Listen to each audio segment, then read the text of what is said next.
Everyone, welcome to Tarot Treasure. कैसे आप सब? आई होप सब बहुत अच्छे होंगे और खुश होंगे।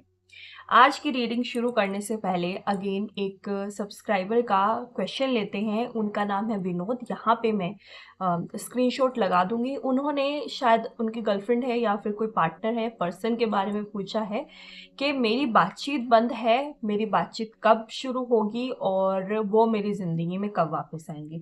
Let's see. मुझे ये नहीं पता आप दोनों की बातचीत क्यों बंद है, बट जैसे जैसे कार्ड बताएंगे वैसे वैसे मैं आपको प्रिडिक्शन दे दूंगी। आप लोग स्किप कर सकते हैं ये रीडिंग। यहाँ पे मैंने टाइम लगाया है, वहां पे जा सकते हैं और आप अपनी रीडिंग देख सकते हैं। चलिए विनोद जी, आपकी ख्वाहिश पूरी करते हैं। 2 बार कमेंट किया है इन्होंने। लेट्स सी कि वो वापस कब आएंगी। The sun, page of pentacles, the emperor. देखिए, मुझे यहाँ पे नजर आ रहा है कि जिस भी इंसान के बारे में आप ये पूछ रहे हैं कि बातचीत कब चालू होगी, तो बहुत हाई चांस मुझे यहाँ पे नजर आ रहे हैं कि ईगो की वजह से बातचीत बंद है। वो इंसान आपसे बातचीत करने को तैयार नहीं है। कुछ ऐसी मिसअंडरस्टैंडिंग हुई है जो कि आपकी हैप्पीनेस को ख़त्म कर रही है। इस पेज ऑफ कप्स का यहाँ पे कार्ड है। तो अगर ये कहूँ कि वो ज़िंदगी में वापस कब आएंगी, तो बहुत कम चांस है कि आने वाले 6 महीनों के अंदर भी वो आपकी ज़िंदगी में वापस आ जाए। ऐसा होना भी थोड़ा मुश्किल मुझे नज़र आ रहा है। यहाँ पे रिस्पेक्ट की कमी है, इधर आपकी तरफ से या फिर उनकी तरफ से, किसी की तरफ से रिस्पेक्ट की कमी है और सामने वाला इंसान हक ज़्यादा जमा रहा है, जिसकी वजह से लड़ाई झगड़े हुए हैं। तो अगर मैं ये कहूँ कि बातचीत कब चालू होगी या वो ज़िंदगी में कब आ जाएंगे, तो एटलीस्ट आपको 6 महीने का इंतज़ार करना होगा। और अगर बातचीत करना चाह रहे हैं तो अपनी ईगो थोड़ी सी कम कीजिए, तो बातचीत हो सकता है कि हो जाए। और कोशिश कीजिए उस इंसान को ज़्यादा रिस्पेक्ट देने की। चलिए, तो ये थी आपकी रीडिंग। आई होप आपको पसंद आई होगी। आप नीचे कमेंट करके बता सकते हैं, और भी कुछ पूछना चाहें तो भी कमेंट कर सकते हैं।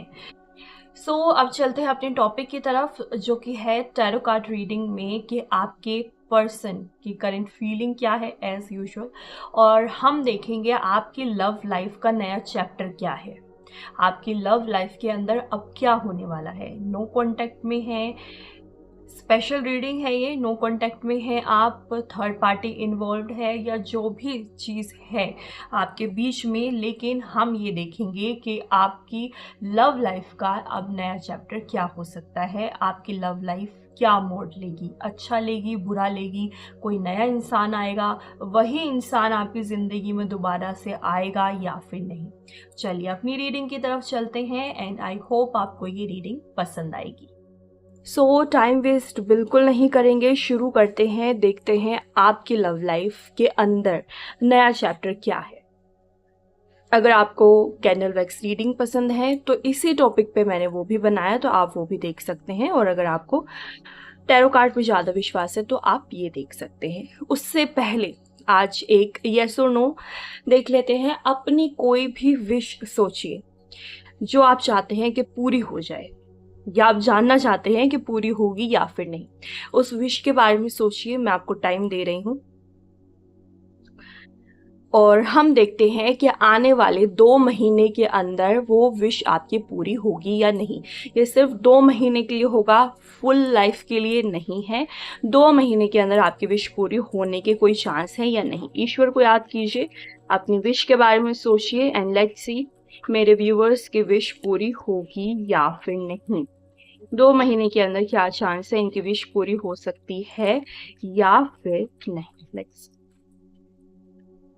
हेल्पफुल पीपल, 3 कार्ड ही मैं निकालूंगी। Opportunity and ask your angel. देखिए अभी के लिए आस्क योर एंजल आया है। Let's get more information. Okay, देख लेते हैं। Take action. देखिए यहाँ पे ईश्वर आपसे बता रहे हैं, डिवाइन आपसे बता रहे हैं कि आपकी विश तभी पूरी होगी जब आप अपना काम पूरा रखेंगे। साथ में आपको अपनी ईगो डाउन रखनी है। अगर किसी से हेल्प की ज़रूरत है ये काम पूरा करने में और आप ईगो की वजह से नहीं ले पा रहे हैं, वो ईगो की वजह से हेल्प नहीं ले पा रहे हैं, तो हेल्प ले लीजिए। बिना हेल्प के वो काम पूरा आपका नहीं हो सकता। ये सब कुछ ईश्वर आपसे कह रहे हैं, डिवाइन आपसे कह रहे हैं। अपनी ईगो को डाउन रखना पड़ेगा आपको। विश पूरी तभी होगी आपकी, अदरवाइज आपकी विश पूरी होने के यहाँ पे चांसेस थोड़े से कम हो जाएंगे, एटलीस्ट 2 महीने के लिए। तो ये एक इंफॉर्मेशन आपके लिए ईश्वर दे रहे हैं। चलिए, सो आगे चलते हैं। सबसे पहले अब हम बात करेंगे हमारा अपना टॉपिक, जो कि है आपकी लव लाइफ में क्या नया चैप्टर खुलने वाला है। क्या जिसके साथ हैं उसी के साथ रहेंगे, या फिर कोई नया इंसान आपकी लाइफ में एंट्री ले सकता है। क्या कुछ हो सकता है, ईश्वर ने आपके बारे में क्या सोच के रखा है। चलिए, डिवाइन को याद कीजिए, ईश्वर को याद कीजिए, ताकि आपको बिल्कुल सही सही गाइडेंस मिलती जाए। प्लीज बताइए मेरे व्यूवर्स को कि फेयर ऑफ टच, जो कार्ड सीधे पर रखे हैं मैं वो निकाल रही हूँ। ओके, क्योंकि वो किसी वजह से ही आपके सामने ऐसे होके आए हैं। मैं हर एक चीज का साइन लेती हूँ, हर एक चीज को डिवाइन की गाइडेंस मान के चलती हूँ। चलिए, okay, fated to be alone, अभी तक क्या चल रहा है। Let's see, fear of touch, stuck in the past, कुछ ऐसा है जो कि आपको किसी चीज से उभरने नहीं दे रहा है। पास्ट के बारे में ज्यादा सोचते हैं, हर वक्त सोचते हैं। ये मान के चलिए कि पास्ट के बारे में ही सोचते रहते हैं। ये हुआ, क्यों हुआ, अच्छा क्यों नहीं हुआ मेरे साथ, बुरा क्यों हुआ मेरे साथ। आप कुछ ऐसा ऐसा सोचते रहते हैं। क्या ऐसा है? नीचे कमेंट करके ज़रूर से बताइएगा। बीइंग अ विक्टिम, कहीं ना कहीं आपको ऐसा फील होता है कि आपके अंदर कोई कमी है लव लाइफ से रिलेटेड, या तो आपको ऐसा लगता है कि मैं प्यार के लायक नहीं हूँ, आपको ऐसा फील होता है कि प्यार मेरे लिए बना ही नहीं है, किसी को पसंद करते थे वो आपको मिला नहीं है, या उससे अच्छे से बन नहीं रही है जैसे आपने विश किया था, जो आपने ख्वाब देखे थे अपने पर्सन को लेके वो पूरे नहीं हो पा रहे हैं। ऐसा कुछ सिचुएशन यहाँ पे मुझे नज़र आ रही है आपकी अभी के लिए। फिलहाल तो लव लाइफ में आप जो हैं सेटल होने की कोशिश कर रहे हैं, सेटल हो नहीं पा रहे हैं, इनकम्प्लीट फील करते हैं उस इंसान के बिना। उस इंसान के बिना आपको लगता है आपकी ज़िंदगी पूरी नहीं होगी, टुकड़ों में जी रहे हैं आप अपनी ज़िंदगी, आपको ऐसा फील हो रहा है उनके बिना। ऐसा है? नीचे कमेंट, जो मैं कहूँ कि कमेंट कीजिए, कमेंट डेफिनेटली कीजिएगा। उससे मुझे आपसे, अपने व्यूवर से पता चलेगा कि वो किस सिचुएशन में है, और मैं उसके अकॉर्डिंग आप लोगों की रीडिंग कर पाऊंगी। बीइंग नीडी, ओके, कहीं ना कहीं आपको आपके पर्सन की ज़रूरत है। आप रिलेशनशिप के अंदर डिमांडिंग भी चल रहे हैं। Too attached and hard to get. देखिए, आपको पता है उस इंसान के अंदर कुछ ऐसी कमी है जिसकी वजह से आपको बुरा लगता है, और वो इस कमी को मानता भी नहीं है। वो अपनी कमी कबूलते ही नहीं हैं कि हाँ मैंने जो किया है वो गलत किया है। उनको ऐसा लगता ही नहीं, उनको लगता है जो है सही है, मैंने किसी के साथ कुछ गलत नहीं किया है, जो होपफुली आई थिंक किसी को भी नहीं सोचना चाहिए। कमी हर किसी के अंदर होती है। यहाँ पे आपकी जो फिलहाल की जो सिचुएशन है ना, वो ये है कि आप पास्ट की बातों में अटके हुए हैं। जिसको चाहते हैं वो आपको मिल नहीं रहा है। साथ ही साथ आप ना उनके सामने आपने अपनी ईगो बिल्कुल डाउन कर दी। अब वो इंसान इस चीज का फायदा उठा रहा है। वो उस इंसान को पता है कि मेरे बिना ये कुछ भी नहीं कर पाएगी या फिर कुछ भी नहीं कर पाएगा। उनको ये पता चल चुका है। और अगर किसी को ये पता चल जाए कि इंसान मेरे बिना कुछ भी नहीं है, तो वो डेफिनेटली फ़ायदा उठाने लगता है। इसलिए हमें अपनी कमज़ोरी किसी को भी नहीं बतानी चाहिए। अदर देन आवर पेरेंट्स, हमको किसी को अपनी कोई कमज़ोरी नहीं बतानी चाहिए। चाहे वो प्यार का मामला हो, चाहे वो करियर का मामला हो, चाहे वो कोई भी मामला हो, क्योंकि सामने वाला इंसान हमारा फ़ायदा उठाने लग जाता है। और कहीं ना कहीं मुझे ऐसा लग रहा है आपके पर्सन आपका फ़ायदा उठा रहे हैं। आप इसी चीज़ के अंदर अभी अटके हुए हैं।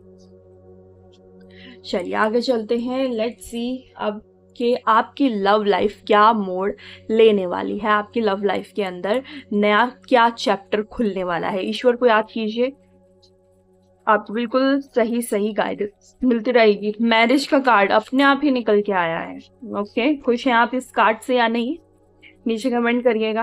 ऑलराइट, फैमिली, ओके, विश,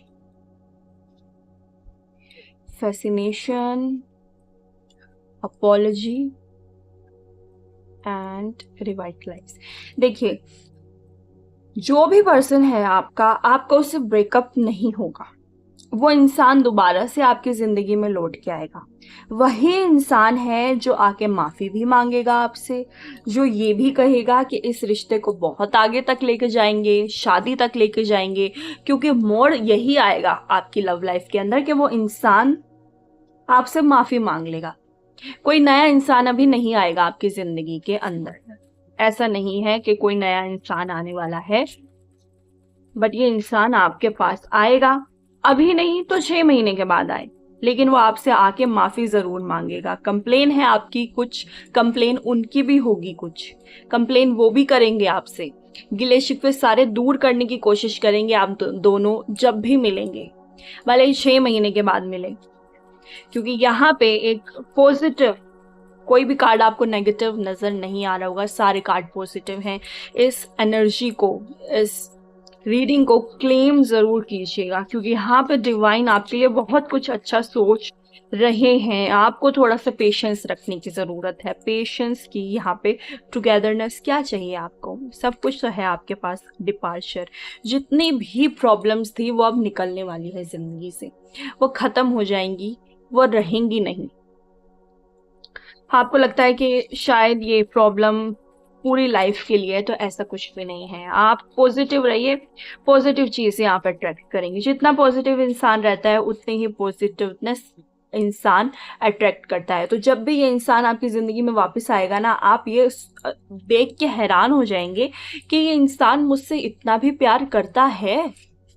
देखिए, रिश्ता एक बार खराब हो जाए तो हमें डाउट आने लगता है रिश्ते के अंदर, उस इंसान के ऊपर डाउट आने लगता है, लेकिन वो पूरी कोशिश करेंगे कि कोई डाउट ना आए, सारे डाउट क्लियर हो जाए। वो पूरी कोशिश करेंगे, क्योंकि इस बार ये इंसान जब वापस आएगा ना तो पूरा सुधर के वापस आएगा।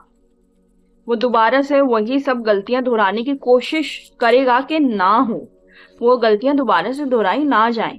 डर्थ, ओके, कहीं ना कहीं जब वो इंसान वापस आएंगे ना तो थोड़े से हर एक जगह से निराश जब हो जाएंगे ना, तब आपके पास आएंगे। ये भी एक कार्ड निकला कार्ड निकला है यहाँ पे, क्योंकि इस इंसान ने ना आपको छोड़ा तो किसी की तरफ अट्रैक्ट होके छोड़ा है।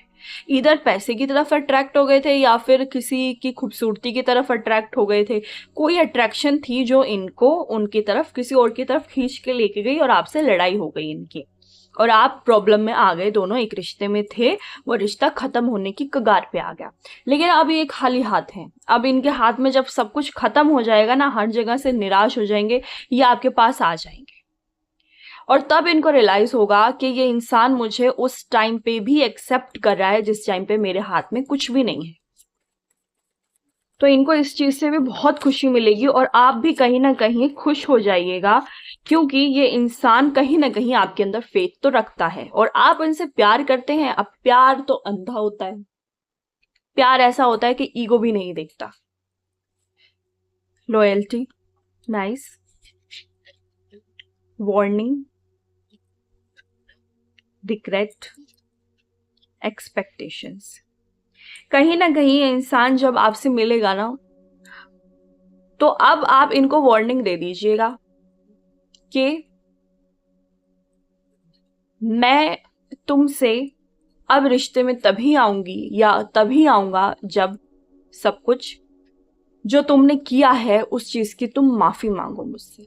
और वो इस चीज की माफी भी मांग लेंगे। पहले ही रिग्रेट में चल रहे हैं, पहले ही ये सोच कर चल रहे हैं कि मेरे पास, क्योंकि जिसके साथ भी हैं ये अभी या अकेले भी हैं, तो ये अभी निराश हो रहे हैं, होना शुरू हुए हैं कि मेरे साथ ये क्या हो गया, ऐसा तो मैंने कुछ सोचा ही नहीं था। इनको ऐसा फील हो रहा है कि ऐसा तो मैंने कुछ नहीं सोचा था जो सब कुछ मेरे साथ हो रहा है। तो अभी एक कह सकते हैं कि एक सदमे में चल रहे हैं। वाइब्रेशन का कार्ड है यहाँ पे। जैसे ही आप दोनों दोबारा से आसपास होंगे, वाइब्रेशन दोबारा से मैच होगी। आप देख पा रहे हैं इस कार्ड को, दोबारा से वाइब्रेशन मैच करेगी। तो अगर एक शॉर्ट लाइन में मैं कहूँ कि आप दोनों की नेक्स्ट चैप्टर क्या है, लव लाइफ क्या मोड़ लेने वाली है, तो ब्यूटीफुल है। नेक्स्ट चैप्टर उसी इंसान के साथ है जिस इंसान के साथ अभी आप रिश्ते में थे। कोई नया इंसान नहीं आएगा, कोई ऐसी चीज़ नहीं होगी कि कोई और पर्सन आपकी ज़िंदगी में आए और आपको कोई और पसंद आ जाए। अभी इस इंसान का रिश्ता जो है आपसे वो बाकी है। इस इंसान के साथ आपके कर्मा जितने भी हैं अभी ख़त्म नहीं हुए हैं, बहुत कर्मा अभी बाकी है। Necessity and confession. ऑलराइट, जब ये इंसान आपसे मिलेगा तो बहुत सारी बातें कहेगा। मेरे साथ ऐसा हुआ, मैं तुम्हें इसलिए छोड़ के चला गया, मेरे साथ ये सब हुआ, बट वो कन्फेस कर लेगा अपनी गलतियों को भी।